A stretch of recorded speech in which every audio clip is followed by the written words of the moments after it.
May hapon sa tanan, nanapod kita sa Light Them with my word, ang sinimana nga pagpambit sa kinabuhi sa laiko.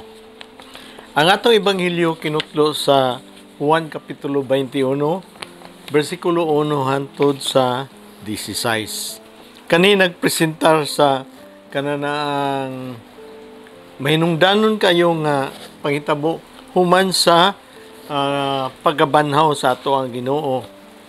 Diin siya nagpakita na pud siya sa mga disipulo nga iyang kanang gi-emphasize, no? Iyang yung kananaang gipunting sa diha sa ato ang pagpahinumdum. Ang pinaka-importansya gyud nganong naay pagkabanhaw. Ang importansya human sa pagkabanhaw nga naa de kanang kaluwasan, naa de kanang panag-uli tali ni Pedro o ni Hesus, nga si Hesus ang ato ang Ginoo nga nabanhaw, nagluwas ka nato, gisalikway, no? Gidinay ni Pedro sa katulo. O ang tawag kanatong tanan sa pagka-disipulo.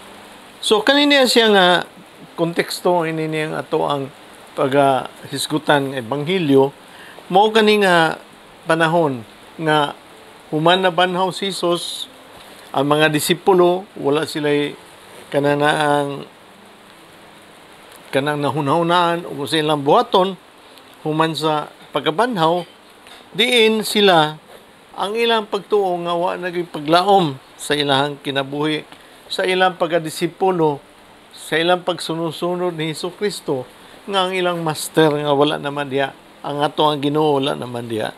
So nakahuna-una sila nga mubalik silang nandan nga pangita, labi na si Pedro o uban niyang kauban, balik na lang sila og panagat, no?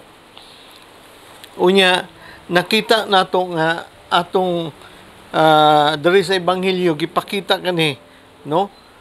Kananang giunsa nila pagpaningkamot nga pagbalik dito sa nandan nila nga ilang buluhaton, ilang kinabuhi o human sa pagkamatay o pagkabanhaw ni Jesucristo, no? Dili sila kibalo sa ilang pagabuhaton. Madto kita sa ebanghelyo sa bersikulo 1, sa pagkahuman nagpakita si Jesus sa mga tinunan sa lanaw sa Tiberias, si Pedro, si Tomas o ginganlag kaluha, si Nathaniel nga taga Cana sa Galilea, ang mga anak nga si Zebedeo o ang duha kalaing tununan nagkatipon. Miingon kanila si Simon Pedro, "Managat ko, mitubag sila, manguyog mi." Nang lakaw sila o nanakay sa sakayan. Apan wala sila'y nakuha anang gabi una.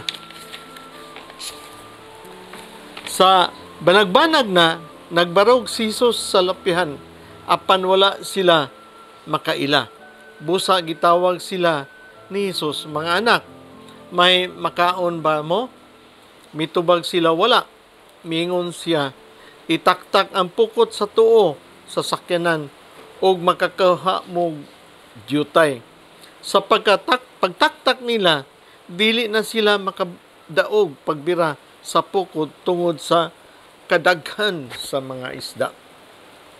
So mo kanini ang milagro, brothers and sisters, sa ilang pagkakuha sa isda, no? Sa bersikulo 1 antod sa 6. Nganong milagro man, no? Usa ka gatos o kanana 53 ka isda nga nakuha nila ug mo ni nagserbi nga kuan kayo kanana ang powerful kay nga sinyalis nga ang presensya ni Jesus na agayod kanila ug ang authority ni Jesus nga nagmando nila nga itaktak ang ilang pukot sa pikas na pud nga tampi o pikas na pud nga bahin sa ilang sakyanan, no? Ngani gibuhat man ni Jesus ni adtong panahon nga pag-imbitar ni Jesus sa kang Pedro o iyang mga igsuunan para mosunod kaniya, no? Pag-recruit ni Jesus kang Pedro diha sa Galilea. Kani nag-imbitar kanila o na-imbitar ka nato, unsa gyud ka abunda kung kita mosunod kang Kristo. Ngani ang atong ebanghelyo nagpunting kayo diha sa number o kadaghanon sa mga isda nga nakuha o nagpasabot kani og unsa gyud ka dako sa provision sa Ginoo. Kung naa kita sa Ginoo, dili gayud mahimo og dili kita mahatagag probitsa. Lalo na kung naa kita sa misyon sa Ginoo, managat kita like kang Pedro managat na siya kinabag-an sa katawhan sa Ginoo nga wala makaila kaniya. So brothers and sisters, mo-continue ta sa versikulo 7. Ang tinun-an nga gihigugma ni Jesus miingon kang Pedro, kinsa man ning tinun-an nga kanana ang gihigugma kang Jesus, si Juan, no? Si Juan man kini. Ang Ginoo siya, nining mga pulunga ang Ginoo siya. Nagsulob dayon si Pedro sa iyang biste, kay hubo man siya tungod sa iyang trabaho, ug milokso sa tubig. Ang ubang tinun-an na nakay sa sakayan nga nagbira sa pukot puno sa isda. Dili sila layo sa baybayon, mga 100 o sagatos lang kadupa ang gilayon. So nabatasan magyud sa Hudiyo nga naa gani ilahang kanana ang higala o bisita, dili gayud pwede nga kanang wala sila maka-attire o insakto sa ilahang postura, no? Mo nang si Pedro siguro basi gahubo kay nanagat god. So dali siya og lukso para mag-ilis siya kay naa diha ang ilahang magtutudlo na si Jesus, ang ilahang kanang gituan nga Ginoo nila o Ginoo nato. So pag nailhan siya ni Juan, no, sa versikulo 7, sa pagkadungog yun niya si Pedro, iya dayong Ginoo na iyang koglingon nga iyang ipresentar og balik diha sa ato nga Ginoo, kay na-recognize man ni Juan, no? O importante gayud kayo kani sa pagtahod ni Pedro sa Ginoo. Nalimtan na niya nga nakasala maday siya, no? Si Pedro mo ni iyang initial nga reaksyon, niambak na siya sa dagat o grabe nga kananang kaikag niya gusto gay siya makikita sa ato ang Ginoo. Nagpasabot lang nga unsa gyud ka mahigugmaon siya ug naa gyud siya iyang tinguha nga mubalik diha sa pagiglambigit ni Kristo. Sa versikulo 9, sa pagadungog nila, nakita nila ang nagbagang uling nga dunay isda nga gisugba ug pipila ka tinapay. Si Jesus miingon, pagdalag isda nga inyong nakuha, misaka si Simon Pedro sa sakyanan ug gibayra niya ang pukot sa baybayon. Napuno sa dakong isda ang pukot, mga 153 ka buok. Bisan pa ini, wala magisi ang pukot. Si Jesus miingon, dali mo, mamahaw ta. Walay usa sa ila nga mga tinun-an nga nakaako pagpangutanag, kinsa ka. Nasayod sila nga ang Ginoo siya. Miduol si Jesus, mikuha sa tinapay nga gibahin-bahin, mausab ang iyang gibuhat sa isda. Ang ikatulo ning higayon nga si Jesus nagpakita kanila sa mga tinun-an, human siya nabanhaw. So brothers and sisters, ang ilang gibuhat ni Jesus nagprepara og pagkaon. But hunaw although nagprepara siya pagkaon na nay isda, na nay pan, but since siya ang nagsugo nga itaktak ang pukot sa pikas nga bahin para makakita sila kay wal sila'y makakuha sila. Kaya wala sila kuha sa tibuok gabi. Gingnan pag yun niya. Kanang inyong pagkuha diha, dire, dada, kay atong salusaluhan, atong lutuon, atong isugba, para atong salusaluhan. No? So, shared meal. Kung kayo ni kananaang mahinugdanon kayo ni siya, brothers and sisters, mura o gihisgutan ani ang santos nga Eucharistia. No? Pila pa kanato nga muanha og santos nga Eucharistia o mo simba sa santos nga misa nga magbayhon lang. No? Kani ingon gyud si Jesus, ang grasya nga akong gihatag kaninyo, dili kamo kananaang makakuha og isda, makakuha sa iyong pangita, bisan magbalik kamo sa iyong pangita. Kung wala akong grasya. Ingon siya, dala dinhi kay ato ang salusaluhan. Mo gihapon ang atong santos nga misa, no? Unsa may atong gihalad sa every time nga mosimba kita. Labi na sa santos nga misa kada Domingo, unsa may atong ihalad, no? Atong kaugalingon ug ang atong kwarta, no? Kung atong kaugalingon atong ihalad, nan musunod gayud ang kanang kwarta nga kinditaan kay muo kanay pinakaimportante. Every time nga magsimba kita, ang atong kaugalingon atong ihalad. Naunsa man ang ato ang kaugalingon? Nausab na ba? Hugot na ba ang ato ang pagtuo sa Ginoo? Ning apil na bang kita pagsangyo sa atong mga tawo nga wala makaila kang Kristo? O naayo na ba ang ato ang panimalay? Ang atong mga bata, may gugmao na ba sa Ginoo? Ang atong asawa, maayo na ba ang atong relasyon? O maayo ba ang atong panrabaho? Nahimo ba kitang ihimplo sa uban? No? O ihimplo sa hinangal sa SOP? So brothers and sisters, mo na yung istorya. Dali mo, mamahaw ta. In verse 9 to 13, kani nga aksyon sa Ginoo nga hagit, no, pag-share sa meal, mo niya nga to ang iyang gipa hinumduman kanato sa santos nga misa, no? And then kanana gi-emphasize niya, iyang gipakita kung unsa gayud manag amigo sila, kung unsa gayud ang ilang relasyon, no? Unsa gyud kahugot ang ilang relasyon. Maunta ka na ang ato ang santos nga misa, no? Kay pag dawat nato ni Kristo atong kaon ang iyang unod o iyang dugo, kabahin na sa ato ang kinabuhi, mahimo unta tang kabahin ni Kristo. Intimate, no? Hugot na ang ato ang pakiglambigit ni Kristo nga atong Ginoo. We become kuno what we eat, no?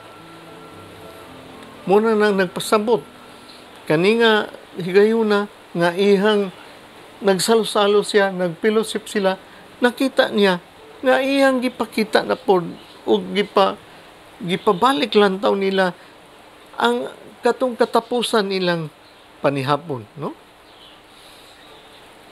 Katapusan nga panihapon ngayon siya, do this in remembrance of me. Nga magpadayon ang pag-nourish, no? Ang kananaang pagkaon sa kananaang lawas og dugo ni Kristo diha sa santos nga Eucharistia nga kita mabulahan diha sa atong pagkaon spiritually. So, isip sumusunod ni Kristo. So brothers and sisters, sa versikulo 15, human sa pagpamahaw, mingon si Jesus kang Simon Pedro, Simon, anak ni Juan, naigugma ka ba nako? Labaw kay kanila? Mitubag siya, oo Ginoo, nasayod ka ba? Gigugma ikaw. Si Jesus mingon, pakana ang mga natikong karniro. Sa versikulo 16, sa ikaduhang higayon, mingon si Jesus, Simon, anak ni Juan, naigugma ka ba nako? Mingon si Pedro, oo Ginoo. Naibulong ka nga, nahigugma nahigugma ako sa kanimo, o nahibalo ka nga gihigugma tikaw. Si Jesus miingon, atimana ang akong mga karniro.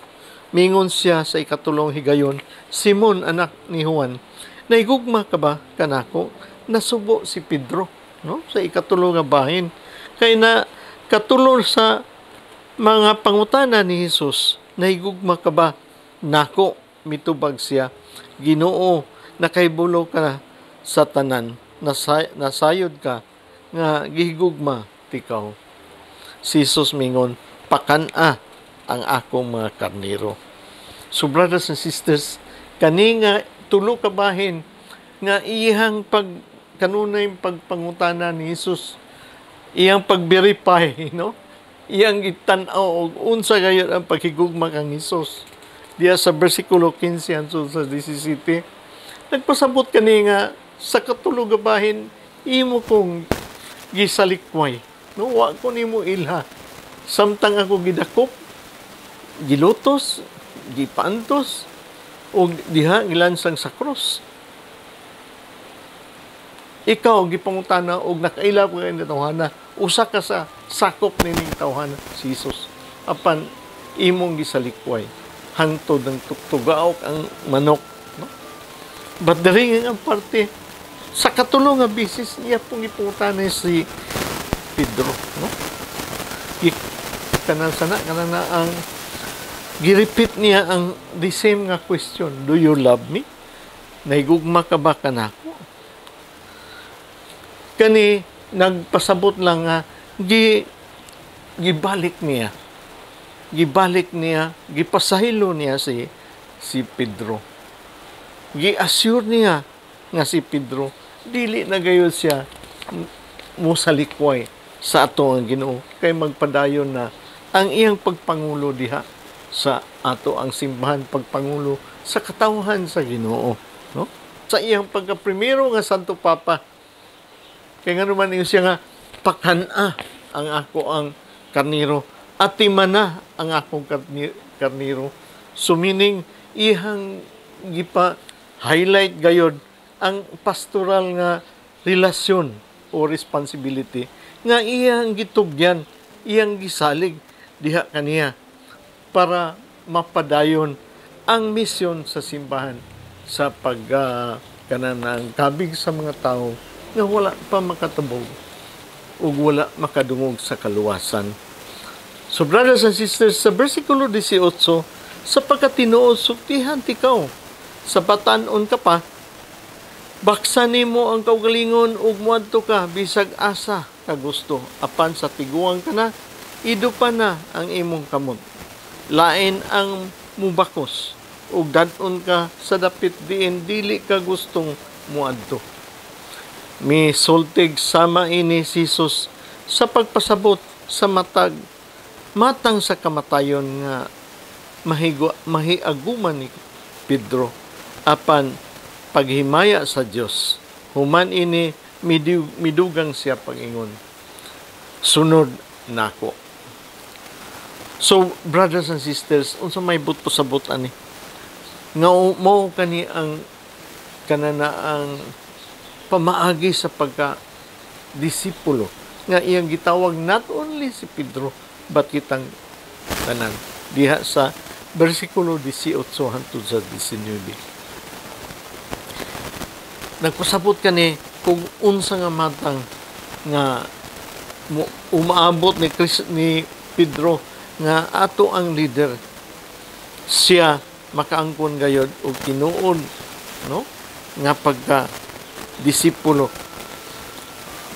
sa iyang pagtawag, pagsarbag sa uban o pag-angkon, no, pag-andam siyang kaugalingon nga siya mag-antos gayod para sa mga katawhan, kay dili gayud siya kanana ang lunang pud o kanana ang batok sa mga katong nga tao nga wala maka gusto kang Hesus, mo nga supak sa kaluwasan. Mo kani ang tawag nga pagsunod kang Hesus, mo na nga klaro kaayo nagkinahanglan og total gayud nga ato ang pag-commit, no? Total gayud ang atong commitment o klaro kayo nga kita muabli sa ato ang kaugalingon sa plano sa Ginoo. So brothers and sisters, kanini ang mercy sa Ginoo o grasya sa Ginoo nga iyang gihatag ang Pedro nga nahimo siya balik isip atong leader. Makita man ni sa Catechism the Catholic Church sa 1422, no? Nagpasabot nga mahibulaw ang Ginoo mo pasaylo. Mahibalo ang Ginoo pabalik mo reconcile nga kani fundamental magyud kani pagpasaylo sa isig ka tawo. Kay si Pedro gitawag na niya nga siya mo mag-leader ka nato. Dili man perfect si Pedro.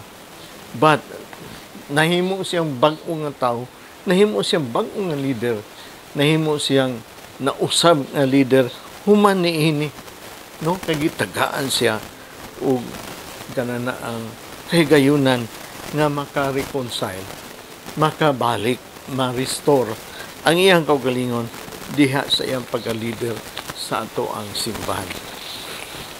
So brothers and sisters, si Pedro gitawag pagka-leader sa atong simbahan para kita tanan usab. Mahimo po nga disipulo, pinaagi sa iyang pagpasunod kanato, pinaagi sa iyang ehemplo, no? Ehemplo paglakat diha kang Hesus, sunod sa iyang kananaang lakang, kay nganuman kita tanan nagsunod kita sa lakang diha sa krus. Si Pedro, of course, si Pedro nahimo man siyang martir diha, no? Gi-crucify man siya, but dili kuno siya angay nga mo awat diha kang Kristo nga gi-crucify sa cross nga nakaplastar gyud siya, gi-crucify siya baliktad, no? Ang iyang ulo na sa ubos, iyang tiil tuwa sa taas, gi-crucify siya. So ang tulo nga sunod ka nako, ga pasabot lang nga gipa hinumduman kita nga mga apostol, no? Apostoles, mga disipulo nga gitawag kita diha sa ato ang primerong tawag gayud nga nalatid diha kang Matthew kapitulo 4 bersikulo 9 nga nag-require kani, nagpasabot kani nga si Kristo sa iyang mga disipulo, nagtawag siya nga kumplito gyud ang ato ang paghatag sa ato ang kagulingon, no? Nagyo kita i-surrender gayud nato atong kagulingon, no? Mo bitaw ingon siya nga kung kamo musunod kanako, isalikway nato ang kaugalingon, pasano nato atong kanana ang cross kadadlaw o musunod kang Kristo. Makita nato sa Lucas kapitulo 9 bersikulo 23. Sama kang Pedro, kita usab gitawag sa pagdisipulo para pagsangyaw sa mga balita sa katong mga katawhan nga wala makailang gayud sa Ginoo. Salamat kayo ug may gabi sa tanan. Light them with my word. Sa ngalan sa Amahan, sa Anak, sa Espiritu Santo. Amen. Ayaw kalimot og like and subscribe this video.